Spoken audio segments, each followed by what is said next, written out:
I've always been a bit of a loner, even as a child, and perhaps I've never felt much concern about it. On the contrary, it seemed to me that solitude has its own precious charm, that in silence you can hear the voice of your heart, and in solitude the real depth of your soul opens up.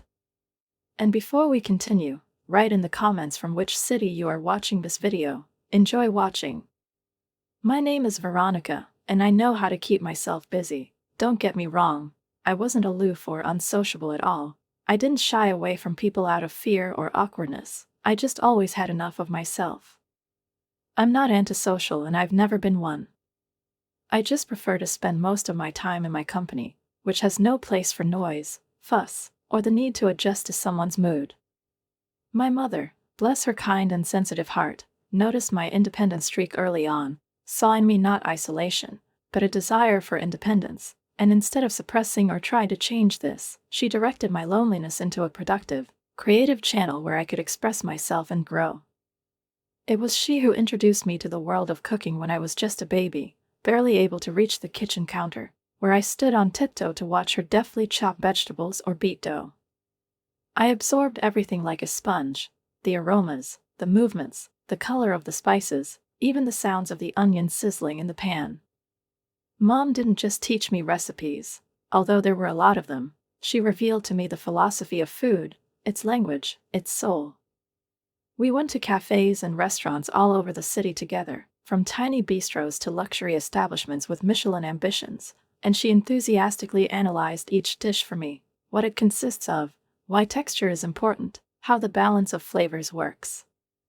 She turned an ordinary lunch into a real lecture, flavored with a sincere love of gastronomy.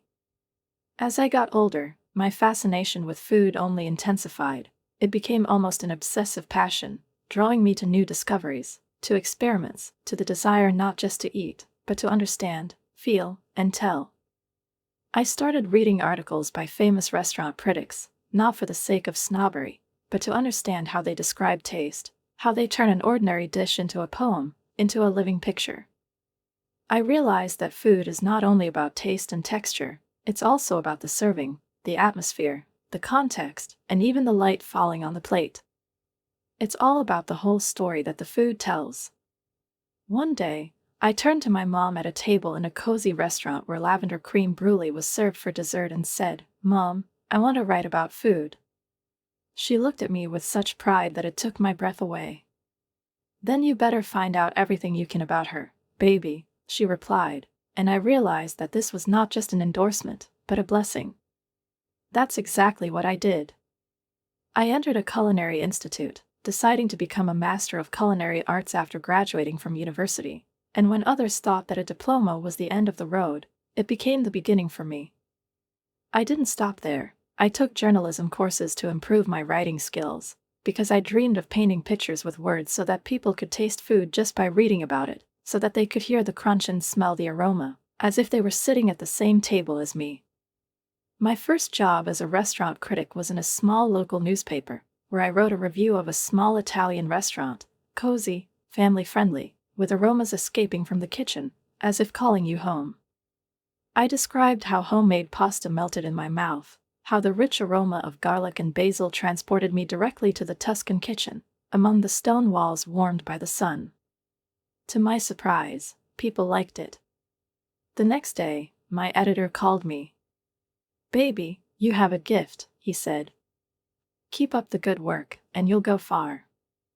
That's how I realized that I was falling, not down, but into this thing, with my head, with my heart, with my soul. I jumped from newspaper to magazine, pushing the boundaries, creating a reputation for honest, witty reviews that do not hide flaws, but also do not deny pleasure. The real turning point came when I started my own social media pages, a space where I not only wrote for publications, but also communicated directly with food lovers around the world. My subscribers grew, hanging on my every word about the latest trends, about restaurants with hidden gems, where the cuisine seemed to whisper its secret only to those who know how to listen. It was another Tuesday night. I settled down at a cozy corner table in the Rustic Spoon, a new farm-to-table restaurant that I came to view, making the usual notes about the setting and the entrees. An elderly couple at the next table caught my attention, A woman was staring at me intently, whispering something to her husband. I smiled politely, used to being recognized, and turned back to my notebook. "I'm sorry," the woman's voice was warm, with a hint of excitement. "You're Veronica Miller, aren't you a restaurant critic?" I nodded, smiling a little sheepishly. "It's me." "Nice to meet you." "Oh, I'm such a fan," she exclaimed enthusiastically. "I follow all your publications. Would you like to join us for dinner?" Normally, I would hesitate. I prefer not to be distracted while working, but something about the couple's sincere enthusiasm, their glowing eyes and soft aura made me change my mind.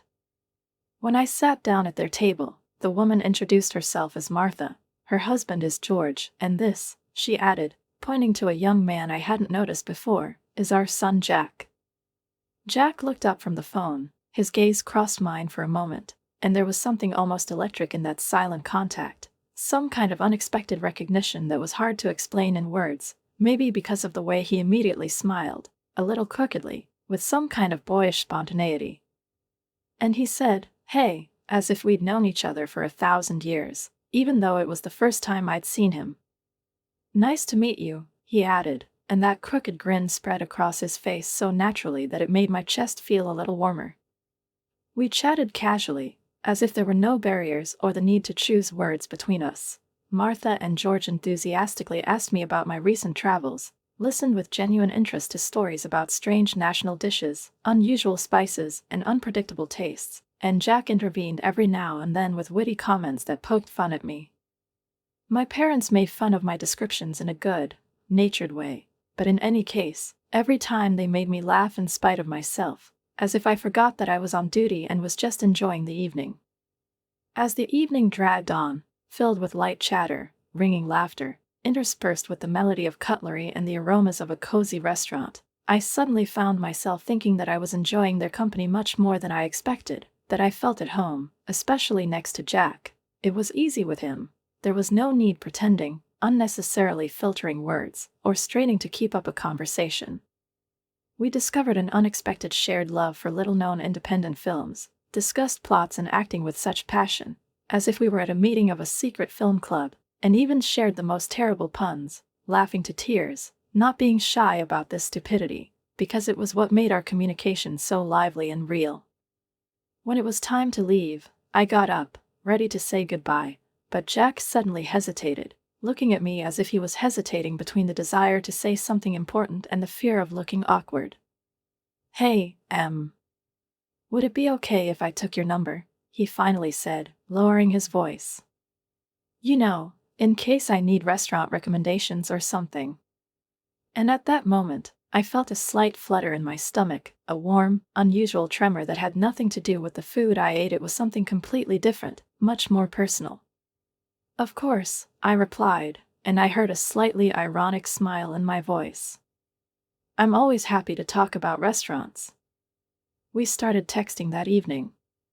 At first, it really only concerned food, restaurants, new gastronomic discoveries. He asked questions, I gave advice, but very soon the conversations began to touch on everything in a row: movies, childhood memories, strange dreams, awkward moments, dreams and fears. And they became the highlight of my day, something that I had been waiting for since impatiently, replaying his messages in my head even before I received them. A month later, Jack asked me out on a real date, and I said yes without hesitation, with that rare confidence that usually comes only after a long analysis, but in this case it was instantaneous.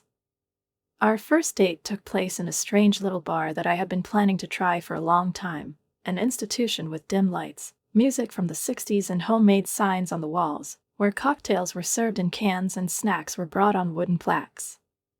When we sat down across from each other, I suddenly realized how comfortable I was with him, as if all the previous first dates were just rehearsals for this meeting, in which there was neither tension, nor fake, nor the awkwardness that I was used to. A year after we met, Jack proposed. It wasn't a grandiose, bombastic novel decorated with rose petals and violinists. He knew it wasn't my style. Instead, he made me dinner, a valiant effort full of diligence and love, even though the result was a slightly burnt steak and lumpy mashed potatoes, and after dessert, vanilla pudding from a box, He took out a ring and asked if I would marry him. How could I say no after that? After the wedding, we moved into my apartment, not out of stubbornness, but out of practicality, because it was bigger and closer to the city center, and we decided to be financially prudent. We set up a joint account for common expenses, distributed obligations. I contributed more, given my higher income, but we both felt that it was fair, and this issue did not become a cause of controversy or dissatisfaction. Living together opened up new sides of Jack. He had a habit of leaving dishes in the sink, and the toothpaste he used always lay with an open tube and a bizarrely tied clothesline, as if this gave it special effectiveness. Coffee mugs multiplied on every surface: kitchen, magazine, bedside. I bit my tongue, reminding myself that I wasn't perfect either, that this was just a period of adjustment, that we would still find our rhythm, and indeed, gradually we found it. Jack began to make efforts to clean more, and I learned to lower my standards a little and let go of the little things. It wasn't perfect, but it was ours, the real thing. 6 months later, it was time for our first vacation together. I was almost jumping up and down with impatience, standing in the baggage compartment of the airport, with a ticket in my hands, looking forward to a new gastronomic and cultural adventure, when I turned to Jack to share my joy, and noticed that his gaze was fixed not on me, but on something behind. I turned around and saw Martha and George approaching us, smiling broadly, as if they had appeared at the invitation of fate. They carried only small bags with hand luggage, as if they were going on a day trip instead of a week-long vacation, and looked like they were about to announce the start of an exciting adventure. "We can't let you two lovebirds have all the fun," exclaimed Martha, hugging Jack. I had a cramp in my stomach. This was definitely not part of our plans. I looked at Jack for an explanation, hoping to hear at least some reasonable justification, but he avoided my gaze, as if he already knew in advance that he would not be able to say anything comforting. "It's kind of a family tradition," he muttered, scratching his head awkwardly. "We always relax together." I forced a smile, trying to hide the disappointment and annoyance that were rapidly growing inside me like bitterness on my tongue. "Well done, Howell," I managed to say, breaking into irony. "But don't you need more luggage for a week-long trip?" George waved his hand dismissively, as if none of this mattered at all. "Oh, we'll just take what we need. There's no point in carrying heavy suitcases." The first few days of our vacation were a whirlwind of not only impressions, but also attempts to maintain a delicate balance between politeness and disappointment inside myself, because, trying to be honest with myself, I focused on the positive aspects, on breathtaking landscapes, as if they had come off postcards, on amazing combinations of flavors and dishes that I had never seen before. I tried it, and it was based on the warm, sincere hospitality of the locals, whose openness contrasted with the feeling of awkwardness that arose every time Martha and George began another round of their extravagant spending. Day after day, I watched them as if they were playing a game called "Let's Spend Even More," moving from one boutique to another with unflappable ease, as if their credit cards were endless portals in abundance, dining in the trendiest restaurants with the same reckless expressions on their faces, as if no cost meals, nor the need to plan expenses, relate to their reality. And then one evening, when we were back in some pretentious restaurant filled with the clink of glasses and the rustle of expensive clothes, and when the wine was slightly pounding in my head, I could no longer restrain my growing curiosity, this annoying feeling like a splinter under my skin, and leaning over to Jack, I whispered so that only he could hear, "How can your parents afford all this? They're retired, aren't they?" The question sounded gentle, but there was an insistent note in it, the one that couldn't be ignored.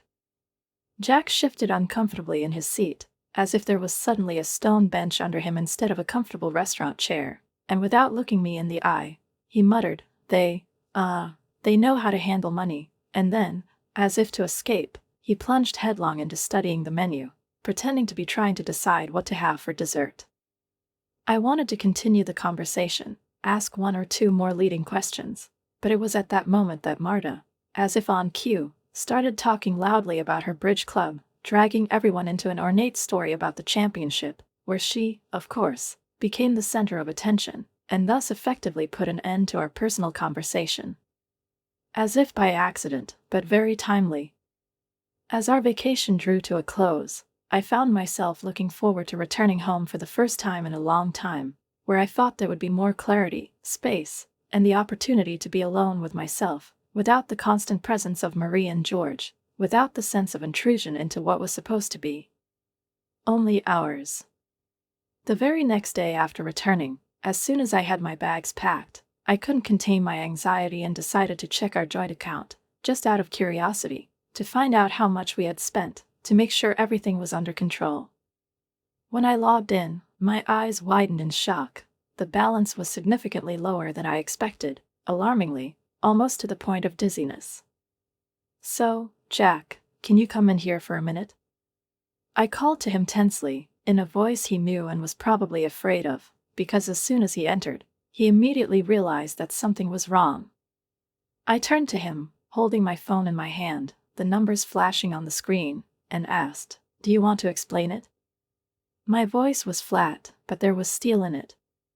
Jack's face fell, his lips pressed into a thin line, and he lowered his eyes and said softly, "I could use our account to cover part of Mom and Dad's expenses," not making excuses, but rather confessing, like a child caught in a prank. I took a deep breath, trying to suppress the anger bubbling inside me like lava. "Jack," I said slowly, emphasizing each word, "it was our money.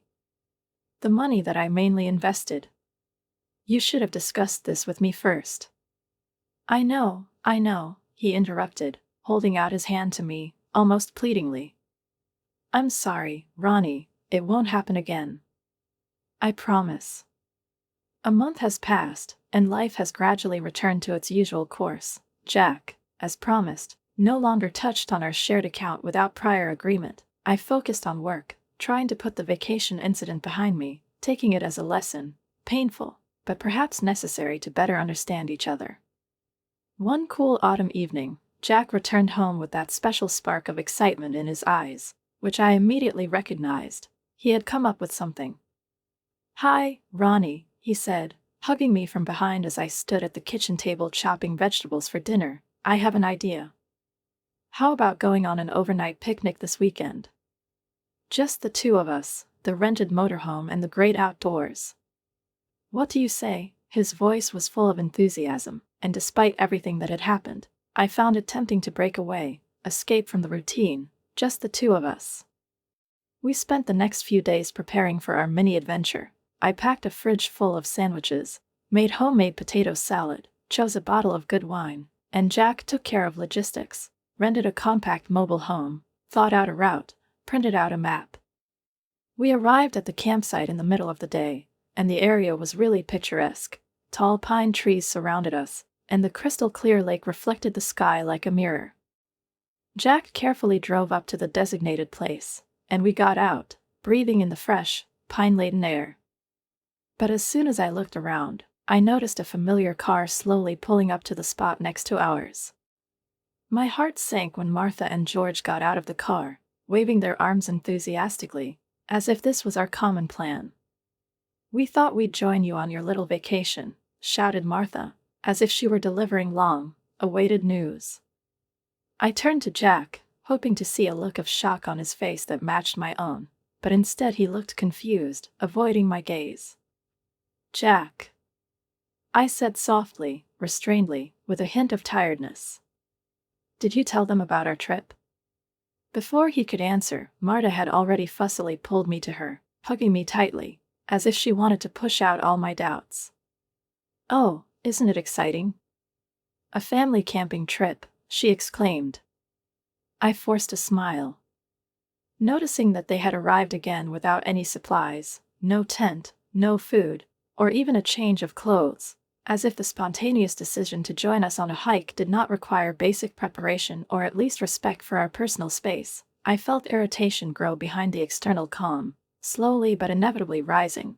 It was like water in a pond after a rainstorm, and by evening it became clear that our romantic vacation, which I had hoped for so much, had turned into a family ordeal, full of unsolicited interference and the oppressive feeling that we were once again deprived of the right to manage our own time. I almost stopped pretending that everything was fine.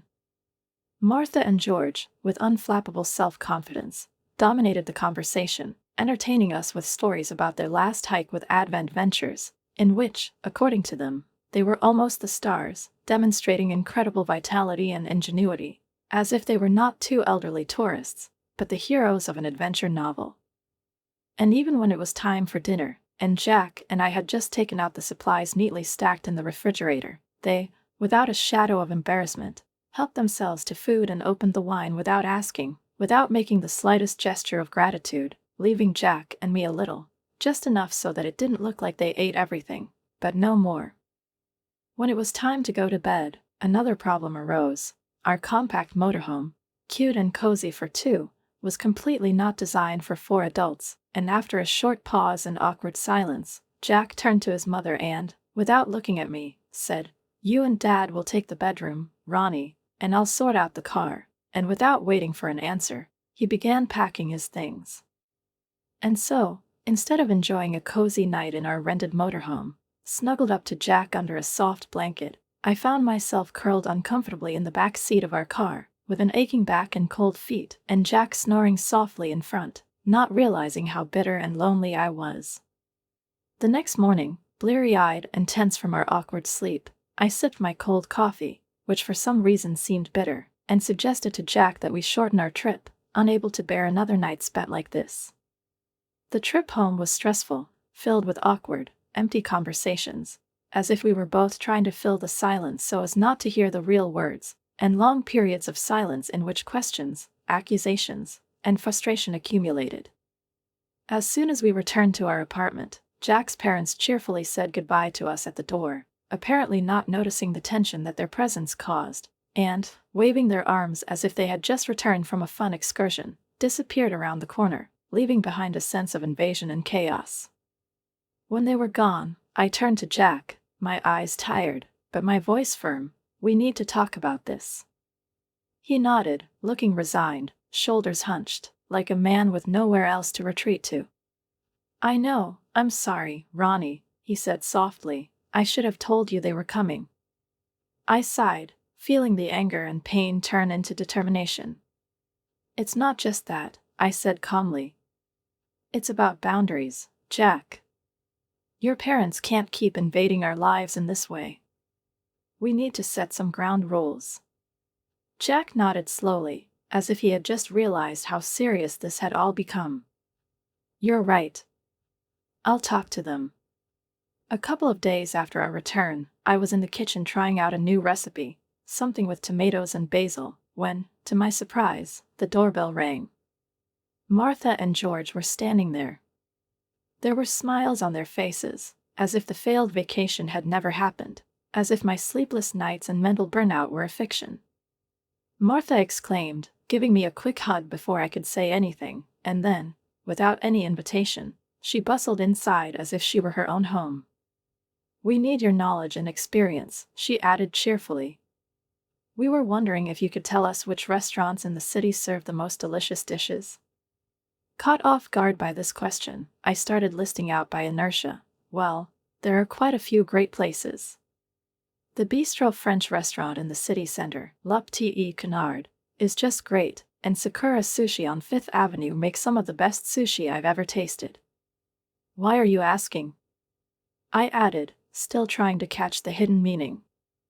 Martha's eyes sparkled with excitement, like a child who has come up with an incredible prank.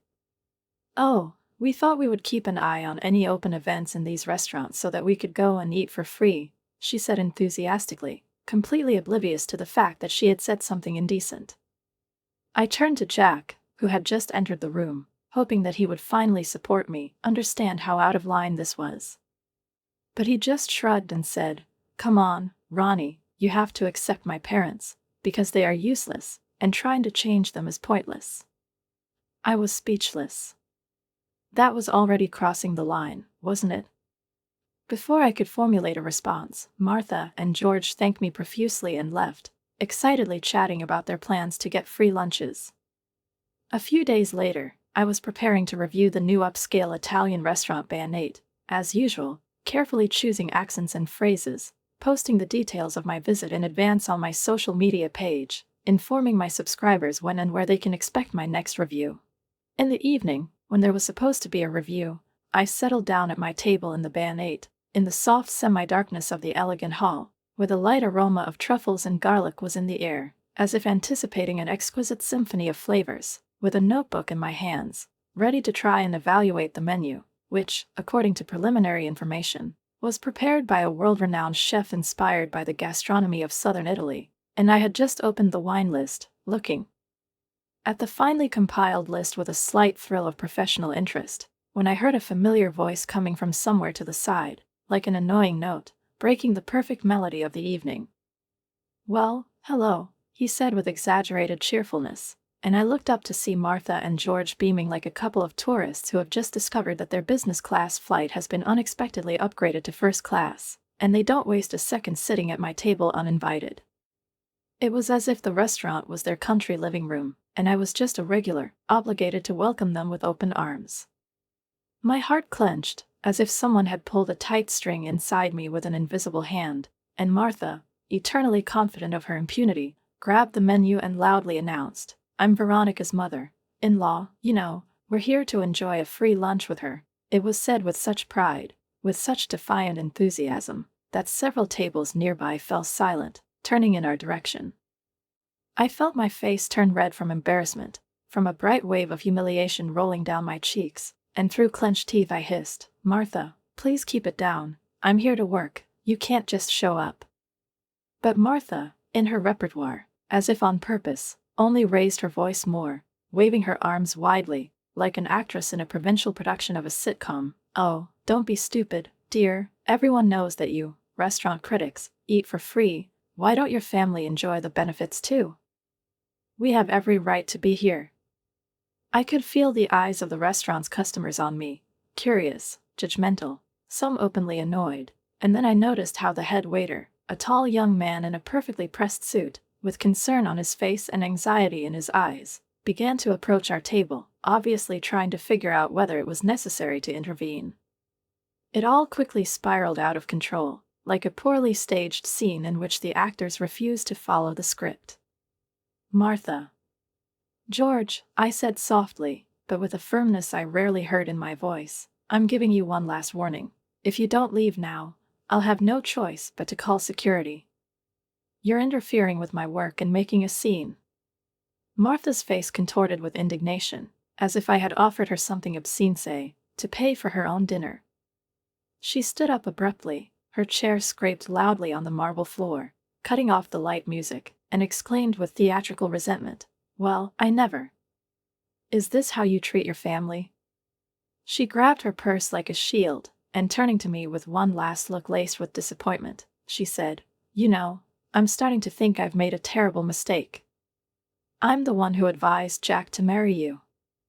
I subscribed to your Facebook page and thought, finally, there's a girl who can help us enjoy the best things in life. I thought you'd help us eat at expensive restaurants for free, maybe even support us a little. But obviously, I was wrong. If that's how you treat your family, we're not interested in being a part of yours anymore." With these words, like a shot, she ran out of the restaurant, and George, as always speechless, trailed after her, barely keeping up, as if debating whether to agree with her at all. The silence that followed was deafening. The restaurant seemed to freeze, as if the scene had ended, and the audience did not know whether to applaud or be outraged. My hands were shaking, and I almost dropped my notebook, reached for my phone, and dialed Jack's number. He picked up the phone after the third ring. "Jack," I said, my voice barely above a whisper, "is this true?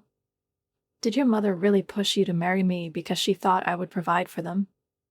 There was a long, tense pause on the other end of the line, in which I already knew the answer, but I was still clinging to the illusion. Finally, Jack sighed. "Yes," he admitted, "Mom saw your success and thought, well, you know what she's like. She insisted that you would be perfect for me, for us." At that moment, I felt as if the floor had disappeared from under my feet, as if the entire support, the entire structure of our lives had been built on the shifting sand of other people's expectations. I hung up the phone without a word and turned to the head waiter, who was still hovering nearby, as if waiting for a command. "I'm really sorry to bother you," I said, summoning the last of my dignity. I won't be able to finish my review tonight. Please convey my apologies to the chef.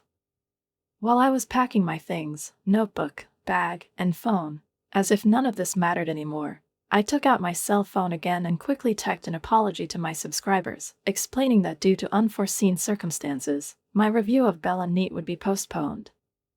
The ride home was blurred, as if a blind in front of my eyes did not allow me to see the streets, the streetlights, or even my reflection in the glass, and my mind was spinning like an autumn leaf in a whirlwind, trying to make sense of everything that had happened.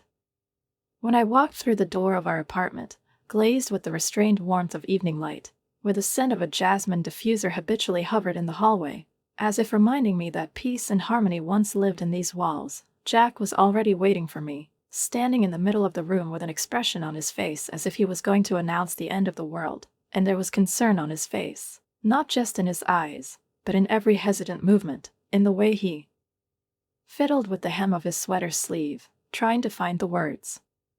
"Ronnie," he began hesitantly, but I raised my hand, silencing him, because at that moment no imaginary attempt to explain himself could block the wave of pain that was already surging inside me.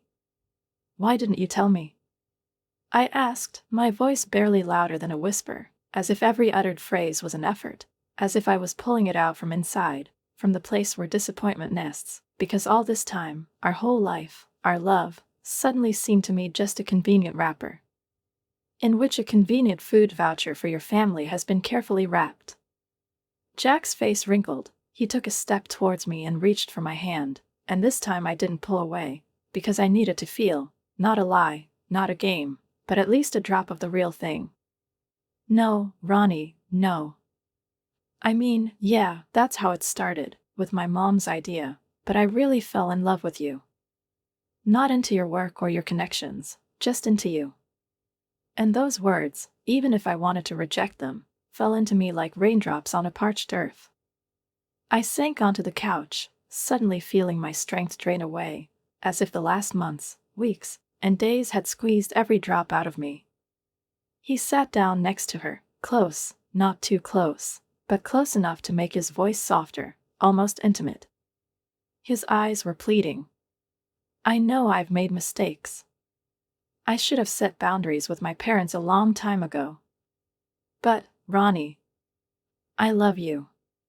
I want to make it work. Can we try to fix this?" I looked at him, I really looked at him, without filters, without the old pain, through all that I knew, what I had lived, what I had experienced, and despite everything, I also loved him. As we sat there on the couch, hands entwined, as if trying to assemble the broken glass of our love into something whole, I felt a glimmer of hope, so faint that it could disappear from the slightest wind, and yet, it was there. Maybe, just maybe, we could save this mess and become stronger on the other side, where honesty and hard work will unite us again. The next couple of months passed in relative peace. Jack really made an effort to establish boundaries with his parents. He answered their calls less often, did not invite them without my knowledge, refused their requests under the pretext of employment, and I plunged headlong into work, not because I was running, but because it was her. With her routine and passion, she became my anchor, a fulcrum in what was shaky. I was trying to restore trust in our relationship, not as a matter of course, but as a precious thing that needed to be earned anew every day. And now the moment has come, which I have been striving for years, not believing that it would ever happen.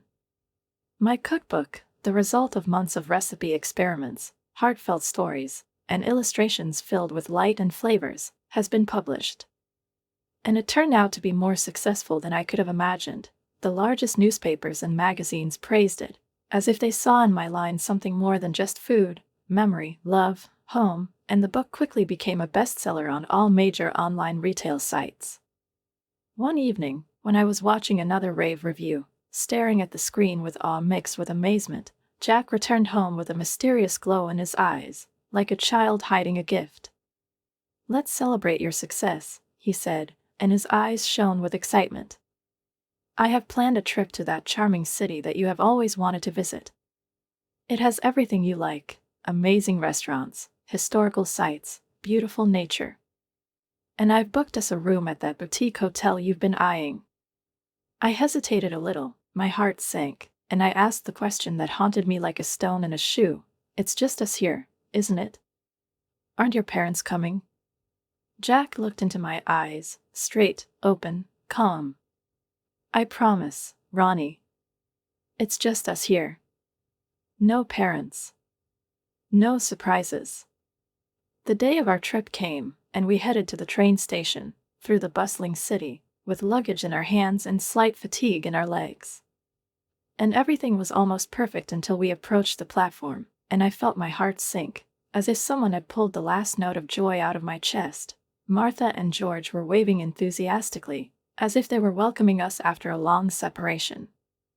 I turned to Jack, clutching his face, hoping against hope that it was some kind of cruel coincidence, a ridiculous mistake, a comical accident, but the guilty look lurking in his eyes told me everything I needed to know. I'm sorry, he muttered, avoiding my gaze. I couldn't not invite them. Mom found out about the trip. And at that moment, something inside me broke all the previous promises, all the efforts of the last months. They crumbled like dry petals, forgotten between the pages books. But I plastered a smile on my face, the same strained, polished smile that I was always praised for its social events, and as Martha and George approached, I noticed that they only had a small purse for both of them, no luggage. I asked, already knowing the answer, "Didn't you bring your suitcases?" And Martha waved her hand dismissively. "Oh, don't worry about it, dear. You'll take care of everything. Isn't it? We celebrate your success."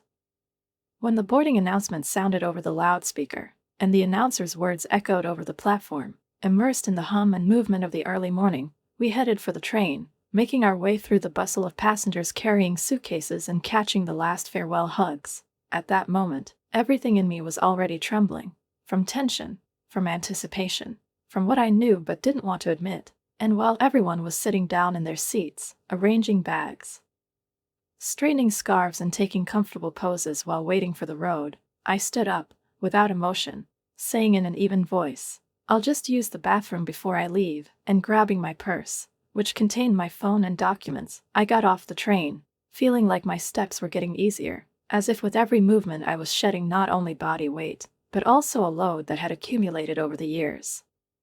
The cool air of the platform hit me in the face like a slap in the face, and it seemed to bring back clarity of thought, as if every breath became a step into freedom. I stood there, watching the train doors slowly close, as the whistle sounded and the train began to move away from the station, at first lazily, and then with increasing confidence, as if the train itself was glad to leave it all behind. My phone buzzed in my purse, suddenly startling me with its sharp sound, and when the screen lit up, the name, Ray, Jack's name, flashed as a harbinger of an imminent scene. I took a deep breath and answered. "Ronnie, where are you?" A panicked voice sounded on the phone, scared, confused, full of that anxiety that is usually experienced only when everything really collapses. "Jack," I said, and my voice was calmer than I felt. "We're not on the same path anymore." And before he could say anything in response, I added without raising my intonation, "I'm divorcing you." I hung up the phone without waiting for his objections, excuses, tears, or curses, because in that moment, in that silence after the click, I found something more than separation. I found myself. My hand was shaking slightly as I opened the banking app and blocked Jack's access to our shared account, a gesture that seemed cruel, but was actually the only right thing to do. It was only a minute before my phone rang again. This time it was Martha. I held the phone away from my ear while her venomous voice rained down on me with a wave of insults and threats, as if she was trying to scream her way through a shield of indifference. She demanded that I pay for their trip, compensate for the moral damage, accusing me of ingratitude and the destruction of the family. When she finally stopped to catch her breath, I spoke, calmly, clearly, with that confidence that you gain only when you have nothing left to lose. "Martha, I'm not afraid of your threats or comments. If you publish any defamatory statements, I will not hesitate to go to court." I blocked her number, then Jack's, and finally George's, just in case any more echoes of the past interfered with my new silence. Taking a deep breath, I called a taxi and drove home, looking out the window at the gray sky, which for the first time in a long time did not seem threatening to me. The weekend was spent in a fog of emotions and practicality. I packed Jack's things, neatly and without hysteria, without hatred, as if it were a cleansing ritual, contacted a lawyer and prepared the divorce papers. By Monday morning, I felt exhausted but determined, as if I had lived a whole life in those 3 days and had finally come out of it alive. The sound of a key in the lock made me tense, as if a part of me was still hoping it wouldn't be him. Jack came in looking disheveled and desperate, his hair tousled, his eyes reddened, his face rumpled from sleepless nights. "Ronnie, please," he began, moving towards me with open arms, as if he wanted to wrap me in a warm cocoon in which I had once found solace. But I stepped back, pointing to the suitcases by the door. "Your things are packed. It's time for you to leave." His face contorted. "You can't do that. Look, I've learned my lesson. I had a big fight with my parents during the trip. I told them I wouldn't pay for them anymore. I'm not even talking to them now. Please give me one more chance." I shook my head and handed him the divorce papers. "It's too late, Jack. It's not just about your parents. It's about trust, respect, and the life I want to live. We want different things. And that's okay. But I can't do this anymore." After a long pause, he nodded, his shoulders slumped like leaves that had lost water, and without saying another word, he picked up his suitcases and left, closing the door behind him with a final click that sounded not like the end, but the beginning. The following weeks were difficult, as was everything new. But the release from the divorce process went smoothly, thanks to my careful documentation and Jack's obvious humility. I threw myself into my work, finding solace in the kitchen and in writing, where each new recipe became a step in healing, and each word became a bridge to myself. By the time the dust settled, I was alone again.